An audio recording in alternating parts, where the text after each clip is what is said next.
karışıp gözümde süzülen yaşa. Ben bu karanlık geceden korkuram. Yine de senin hasretinle baş başa. Yine de bu akşam nese çok dargınam. Yar yine sensizliğiyle baş başa. Ben yine sensiz nese çok dargınam. Yine de yada saldım öten günleri. Yine de birge gezdiğimiz şişeler. Yine açılıp haticeler defteri. İngilizce sensiz yazılır geceler.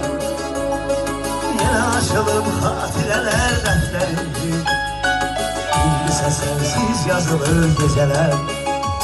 Ay saçımın efri geldi küleylerden. Biraz da geçmişti yağış yağdı. Nazla düşende